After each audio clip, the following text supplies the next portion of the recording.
Hey everybody, Bill Reineke here with BillsWorkAtHomeBusiness.com, and I just wanted to come and share with you a little bit tonight and share a story with you. I'm going on vacation here in a couple weeks with from my job, and I got to thinking about it, and I'm taking time off. I've earned this time, and I got to thinking, dang, that's my time, and I'm asking permission to take it off. So I really got to thinking about it, and I got to thinking about my business, and I really thought, it's a choice, and I can't really complain about it because it is a choice. It's an agreement I have, and it really comes down to, do I want to be an indentured servant or build my MLM company and build my home business? So, what I wanted to really talk to you about today and just really kind of, I think, again, provoke some thought is just, I think it's a choice for all of us. And when we think about it, there's just a lot of things you could do. You don't have to grow an MLM business or anything. But, when you think about it, we've made an agreement to go to work. We've made an agreement with an employer to give them X number of hours of our time.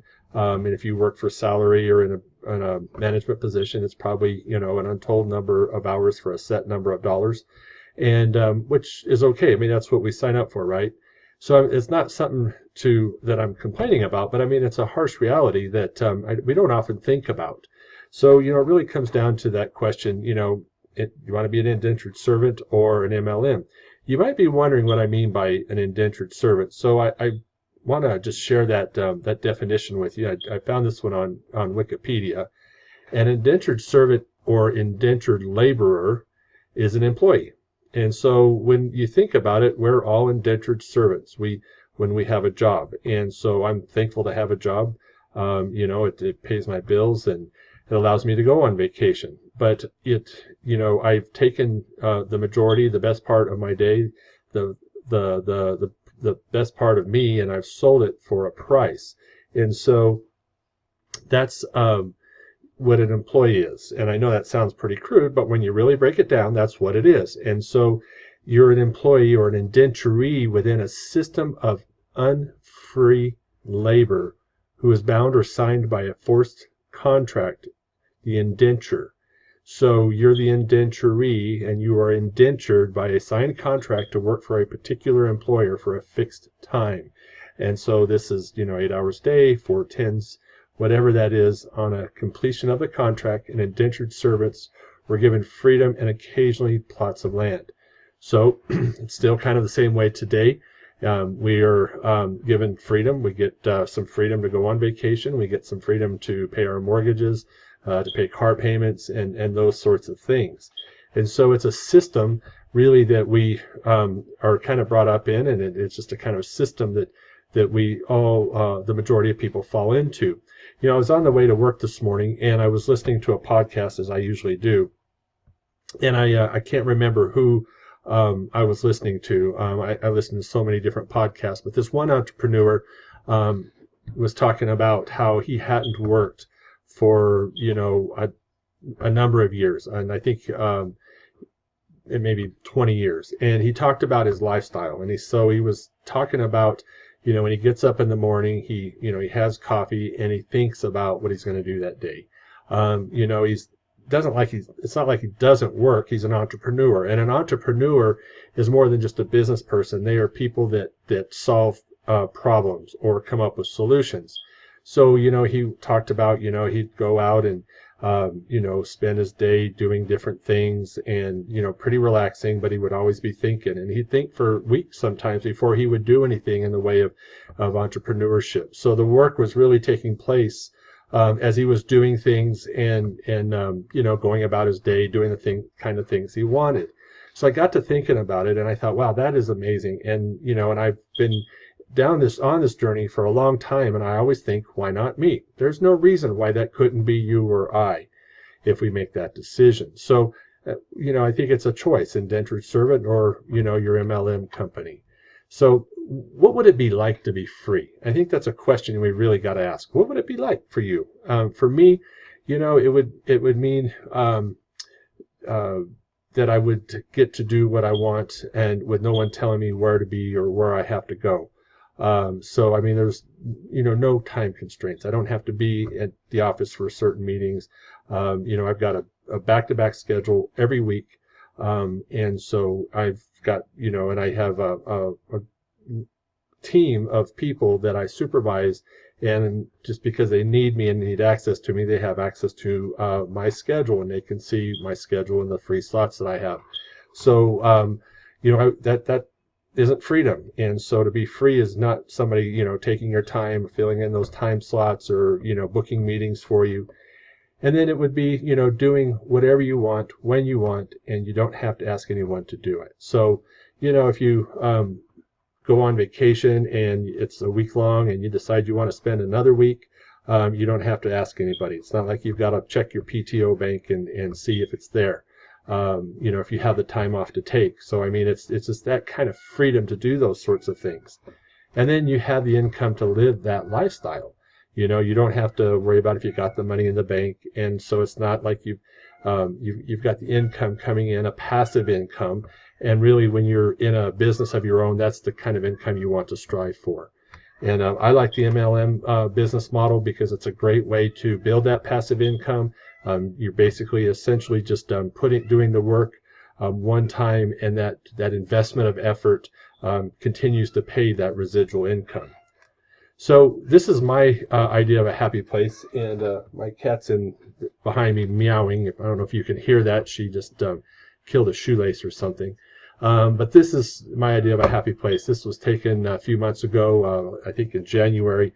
I love going here. This is the San Juan in New Mexico, and it's a world-class fishing waters. You can see one of the little ones down there. I think that was about a 13-inch, 14-inch trout. Lot bigger ones in there, and just, it's an amazing place to be and spend time. This is about a mile or so away from our vehicles, and that's just that to me, that's the place to go. So those are the kinds of things I like to do.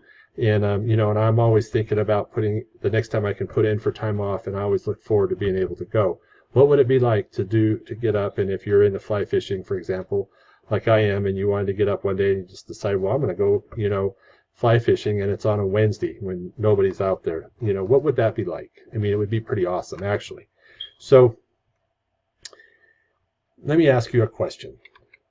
If you could start your own home-based business and could experience that freedom we just talked about, would you do it? Maybe you've already got one going, and so that's the question. Would you do it? Would you be willing to put in what it takes? And so that's a question that we've got to ask ourselves. And so a lot of times, when we get out there and we get into the world of entrepreneurship, it puts us in a place where we're very uncomfortable. And you've got to be willing to be uncomfortable, to grow, and to learn, and to listen to other people. And if you think about it, nobody gets to that place of success alone. We build on each other, we learn from each other, and I wouldn't be where I am today in my journey of my business if it wasn't for the people that I'm surrounded with. So that's a question you need to ask yourself. And so, I have to ask the question to people, what's wrong with MLM? When I tell people, or they ask me about it, people get a lot of weird ideas.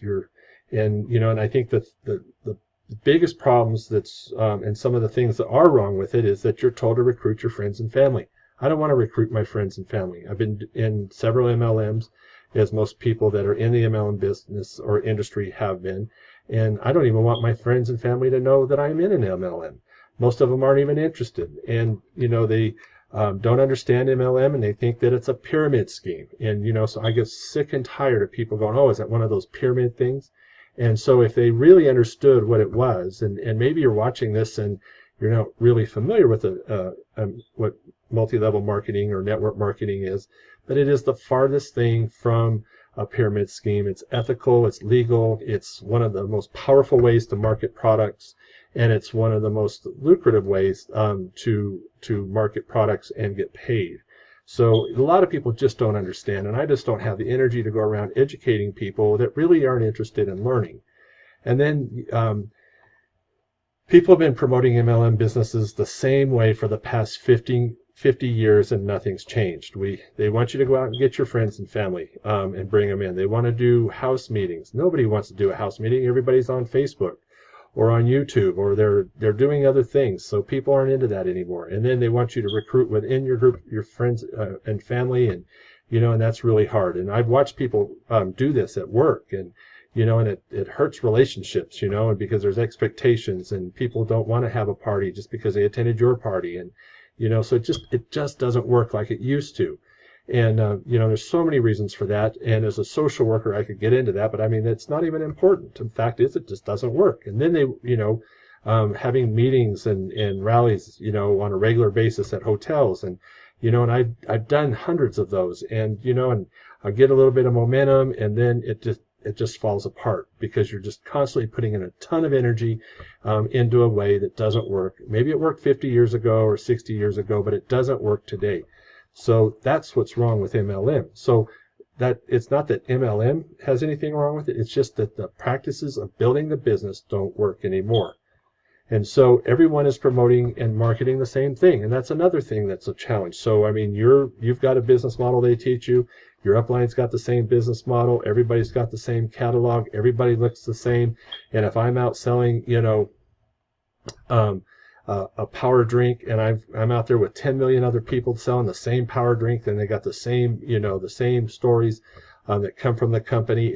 It's very competitive, and it's hopeless. And so that just creates what they call a red ocean. Everybody's out fighting for the same piece of land, and it's very, if there's ever a place of scarcity, it's in a red ocean. And if you're not sure what a red ocean is, I would love to get into talking about red ocean and blue oceans, and I'll use those terms a little bit, but I want to encourage you to look those up. So, but basically, a red ocean is, and I'll just tell you, a red ocean is a market where it's saturated with people selling the same products, doing the same thing, and it's limited. Just like everybody out there, if you get on the internet and you put in a product or a particular company, everybody's kind of doing the same thing. That's a red ocean. And so, but when you get into situations like that where, companies, MLM companies don't want you to get on the internet and use their name, or they've got all these restrictions, or there's people out there that are doing the same thing and it just seems saturated, people get discouraged. But the thing is that you need to see it for what it is. It's a huge opportunity. So here's the thing. What if you didn't have to do any of that? So let me ask you, what if you didn't have to recruit your friends and family, or mess with people who don't understand MLM and think it's a pyramid scheme, or stop promoting MLM the old way? And sorry for the typo there, but don't market and compete with the masses. What if you didn't have to do any of that? And so wouldn't that be awesome?